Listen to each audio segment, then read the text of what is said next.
So when a vehicle is financed, where is the title? Who's holding the title? This question comes up very frequently from clients in our car title division.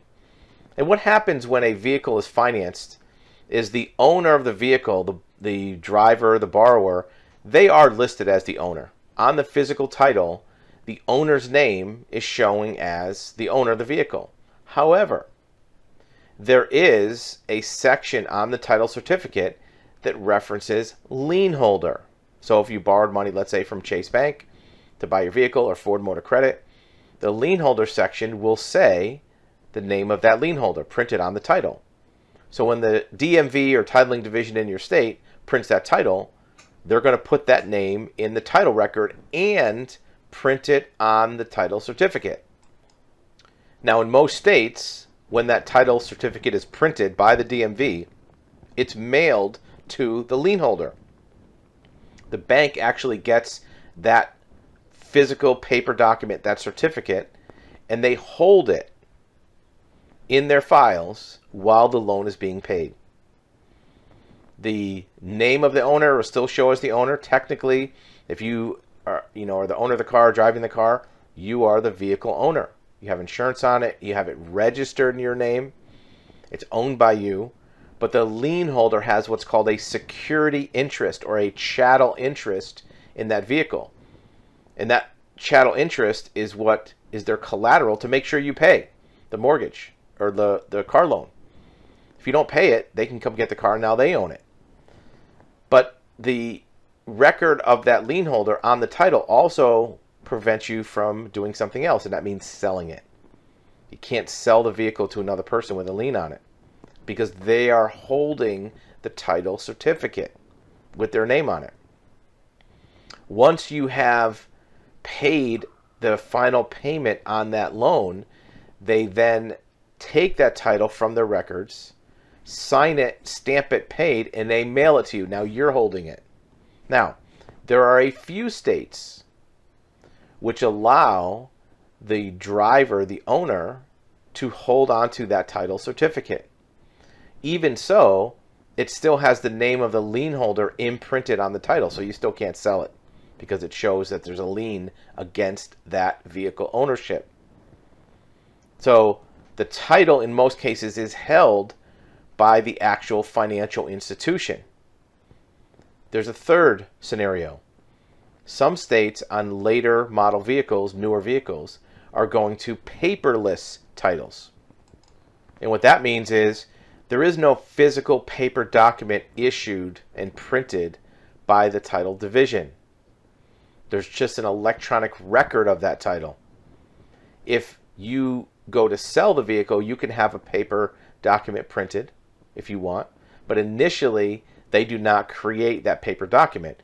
When that happens, then nobody's holding the title. The lien is still recorded on the title record. The owner is still showing as you on the title record, but the paper document is not actually created. This is an example of a title. This is how a title looks for a vehicle. When a vehicle is held under a non-paper title, electronic title state, that record is simply held by the DMV. Nobody gets a title. Once the lien is paid off, the financial institution will electronically clear that record from the title records at the DMV. At that point, you as the owner can print a paper title if you want. You can continue just to own it with a registration or transfer it to somebody else. Or even if you trade it into a dealership, the dealership can look up that electronic title record and know that you're the owner with no lien. There's actually another scenario for title of a vehicle if it's leased. If you lease a vehicle, there's another option. Now, we're going to get back in a minute to lien holders and charge-offs and write-offs, how that works if the lien goes into default. And if the lender doesn't pick up the vehicle, what happens? But first, on a lease, you'll find that on a vehicle that's not financed by a bank but leased to you, Now it's going to be different. The owner is going to show the lease company as the owner. You're not listed as the owner. You'll be listed as a registrant. The license plate and registration will be in your name, but the title owner is the name of the leasing company.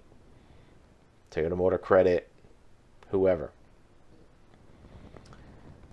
In that case, the lease company will hold the title, or if it's electronic, it won't be issued at all. And once you pay the end of the lease, the car goes back to the leaseholder, and you will never see the title. If you decide at the end of the lease to exercise your purchase option to buy the vehicle at the end of the lease, now the title is transferred from the lease company to you as the owner, and it will be like any other title transfer, just like you bought a car from Facebook. It'll have a signed transfer from the lease company to you. Well, if any type of loan goes into default and it's not paid, many times the lien holder, the financial institution, the bank, whoever it is, will put it into collections.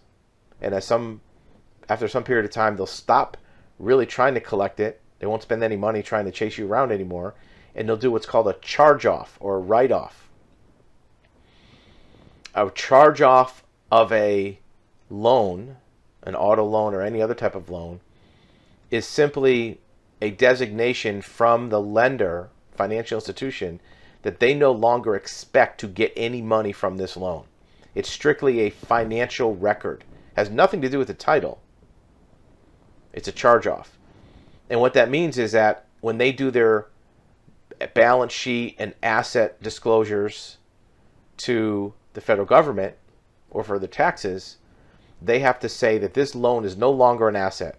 We can't count this loan on our books as something valuable to us. It doesn't mean anything.